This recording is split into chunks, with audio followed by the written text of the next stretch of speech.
Royalty in disguise. Put your fist up in the skies. A lot of women aren't sexually satisfied in their relationships and marriages because they don't feel truly seen, embraced, and heard. There is this energy that we are becoming aware of within the shadow of the collective as to the things that feminine beings on this planet had to go through because it was considered the norm, and even worse, it was an expectation created by the world, by religion, by our culture, on every level. So when a woman is sacrificing emotional connection to give a man physical connection, she's disconnected before she even starts with her true sense of self.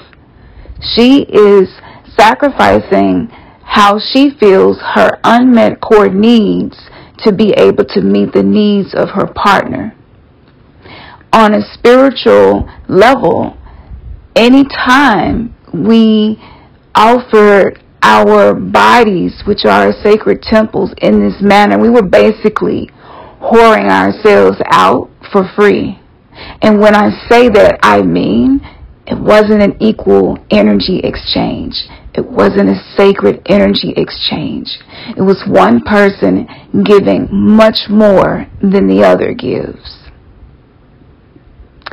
And the karmic energy created by humans being in the very intense alchemical joining of bodies, creating ripples in the quantum field around us, programmed by our emotions, our subconscious mind, the way that we think, and our beliefs. So we have created thought forms, these astral babies, actual situations to experience in our reality from a place of wounding and a place of not feeling fully seen, embraced, and heard. And for so many women, we have ignored our desires to please our partners so much until the ability to identify what pleases us becomes difficult. Receiving clarity about what it is that we need becomes difficult because we have muted our needs. And we have forfeited the future that we are here to create to please our partners in a present moment when oftentimes they aren't fully present spiritually, emotionally, mentally.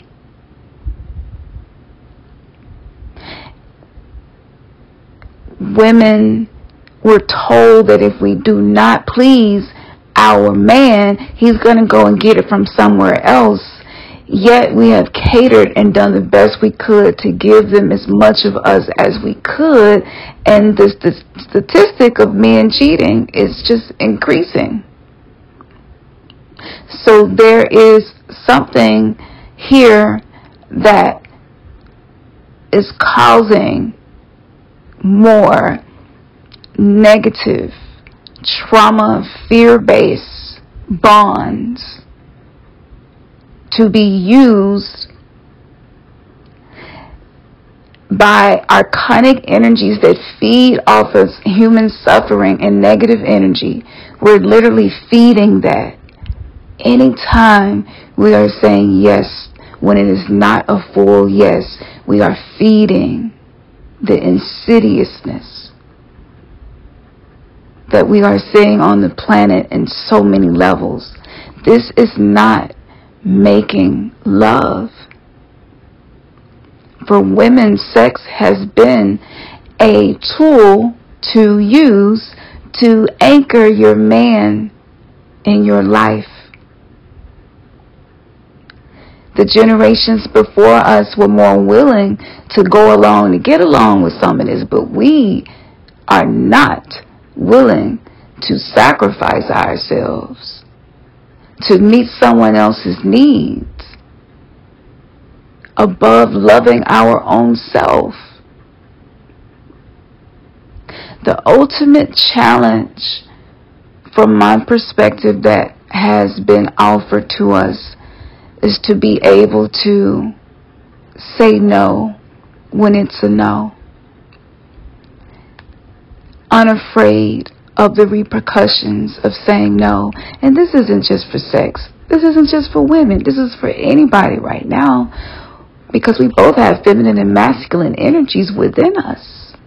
This is why we have the right and left hemisphere of the brain. The brain is not one, it's two parts, two main parts.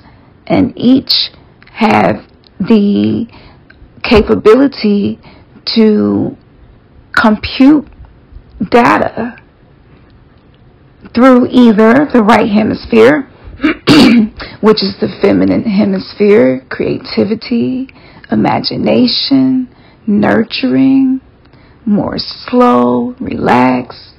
The left brain, more logical, reasoning. This is where the action takes place, and we're moving to bring something into physical form using effort and energy, right?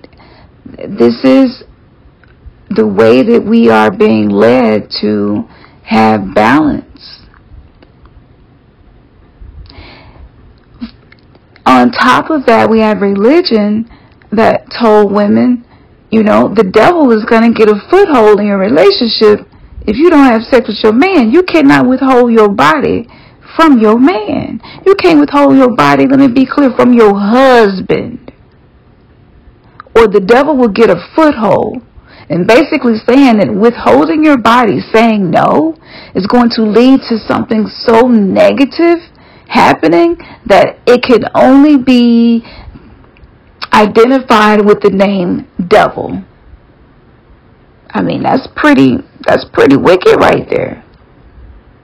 And so on a subconscious level, women have feared what would happen if I say no. Will he leave me? Will he cheat on me?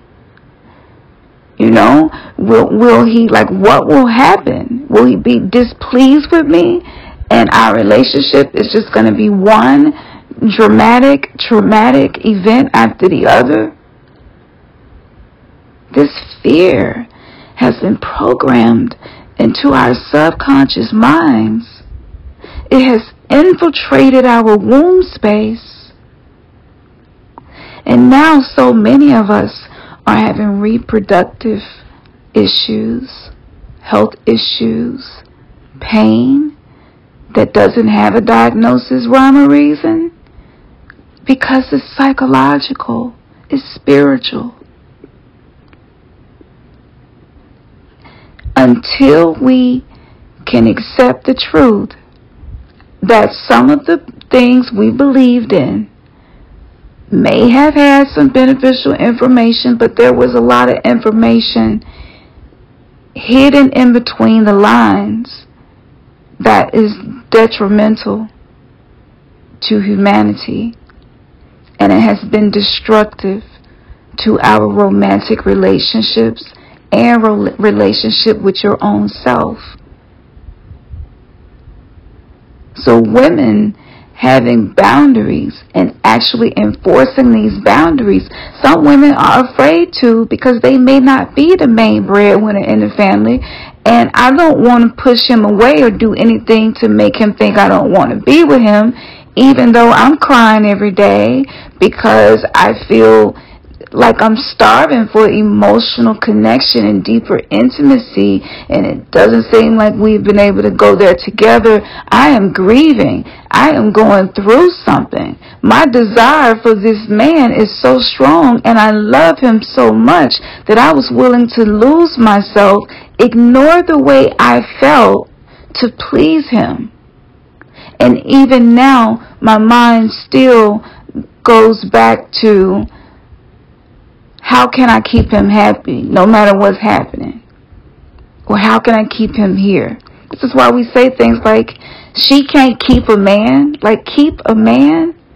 Is this like something, a animal that we own and we lock in our backyard? Like, you keep a dog in your backyard, you know?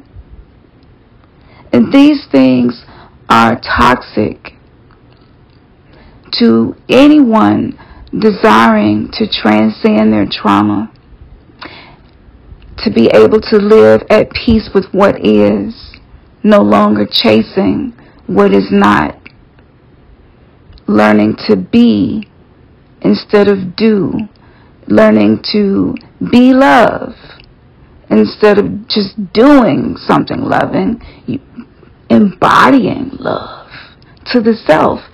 This is what's happening, and I have a couple of lectures where I go through history, from galactic history to present, as to the spiritual implications of so many things that we thought were beneficial, neutral, or even not a big deal. And I go into detail about this because if we do not adjust our beliefs as the truth is being shown to us, we go back to sleep because we're resisting the truth that is being revealed to us in an attempt to avoid the pain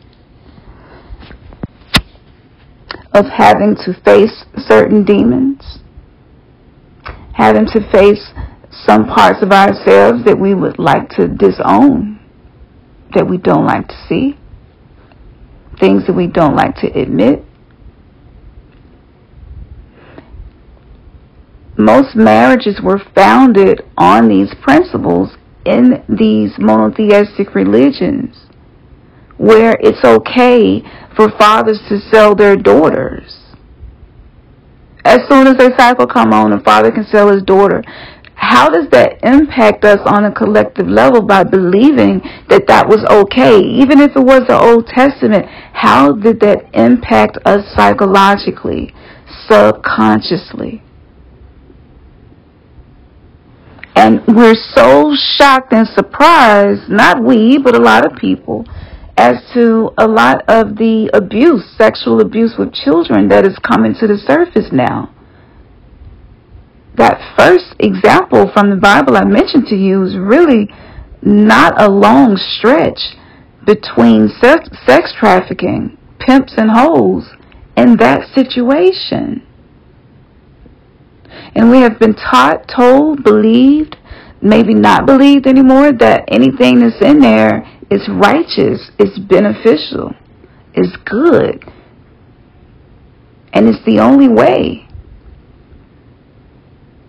When in fact, many of the things that are troubling us now are rooted in the many 3D social constructs process of brainwashing us to feel less than who we really are, so that we do not walk with our heads high no matter what is happening in our life, because we know that we are divine beings in a human body having a human experience.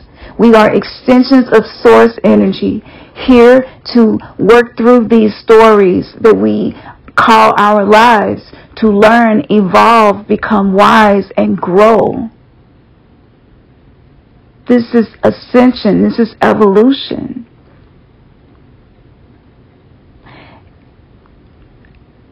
that was one of the most painful truths I discovered on my journey. I attempted to delete a lot of the subconscious programming that I was noticing no longer was in alignment with my values. And I wasn't in integrity with some of the things in my life that I had been questioning, but didn't make a decision to change my lifestyle. And I kind of sat in the middle of this for a long time because I wasn't sure what to do, and I didn't want to take a step in the wrong direction. But I knew that I did not want to be another program in the 3D false womb matrix where everything is smoke and mirrors. I tried so many ways of unprogramming myself. Personal development, going to therapists, psychologists. I tried the pharmaceutical drugs for mental and emotional issues. I tried natural things for the issues. I've tried everything I could possibly put my hands on that was either of lower density, 3D earth, or higher density, more new holistic approaches. I took all of that information and I put it into a course where each day you're learning another code that has been embedded into your subconscious mind that is impacting your life. I help you to navigate, getting to know yourself as you're going through your day-to-day life, which is the 3D matrix portion of our life. This is when we have to put on a persona to accomplish things, use the ego, use masculine energy to get things done. The world is moving so fast. It's get it done, get it done, get it done. You know, to be able to hustle and bustle, like all of that energy, that's 3D Gregorian calendar, 12 months in a year, 60 minutes, sacred geometric, numerological, time frequency lockdown. Working 9 to 5 for many of us, not having time to really be with ourselves the way that we desire to, because we have to provide and make sure that we are getting everything that we need to survive the 3D world. The higher dimensional, spiritual, alchemical transformations that are being offered to us, some of us can't fully, do what we would like to do, and so sometimes we just don't do anything at all. And unfortunately, our romantic relationships was the main target in blocking humanity's ability to evolve beyond the prison planet 3D matrix constructs where humans don't have sovereignty. We don't even own our own cells. We have stocks and bonds called birth certificates. I mean, the list just goes on social security numbers. We're commodities. That's what it's been. And it's shifting. As that shift occurs, we will definitely see more splits in the timelines that will show up as Mandela effects. And this is sometimes going to be people completely disappearing from your life, and you really don't even remember them. You don't think about them. You don't remember them. You know, nothing. They just wiped from your memory. This is happening to us, and there are several players on the chess game manipulating the simulation through this, and I talk about that in the course as well. But we do have control over ourselves. That is the one thing that we can always control, is the way that we respond to these things. So if you are in a relationship and you are noticing the psychological, spiritual, mental, physical impact of whatever your personal experience and conditioning was on the planet, by getting to know the shadow parts of yourself, inviting them into your experience in your conscious mind, being with yourself, no longer talking about it, but being willing to set some time aside to actually focus on meditating, to focus on resolving something that you've been holding on to go ahead and do the work, to be able to forgive that person that hurt you and you've been having a difficult time maybe letting it go. Maybe they keep doing it over and over again. It's like reopening a wound before it heals. I get it. And even in that circumstance, you are as close to divine as you ever will be. Spirit never leaves us. The divine never leaves us. But we do sometimes walk away from what is being revealed to us. This path is not for the faint of heart, because you really do face challenges that you know are here to serve you, to help you grow, to become better. You know this, but doing it is a separate thing. And there is this space between knowing and doing. How do you know when it's time to take a step forward, or do I need to sit with this and process this for a while? And these were some of the questions that I had as I was going through the process of self-realization. So I took that into consideration with the course, and it's broken down where you'll be able to work through about a day's worth of work, and it's going to carry over into the next day. And with each passing day, the 21st day that you have consistently focus on your spiritual journey and anything that's showing up for you, and offering love to that, and some of the journal prompts and many other things that are in the course to give you ways to do that. Well, that 21st day, you're firing and wiring a whole new neural synapses, because your brain is like, okay, this the new program. You are overriding your trauma. You are taking your shadows and turning them into superpowers. The more you show up for yourself like this, the less you will feel alone in this journey. The less you will feel that the process can't be trusted. You will no longer take things personally, because you are cultivating, validating, celebrating, and liberating yourself from the things that keep us bound. And I will be the first to tell you and admit these frequencies are absolutely activating our ego. And we feel threatened every single day because there's an invisible force that's in the air, right? We're energetically sensitive beings. We're spiritual people.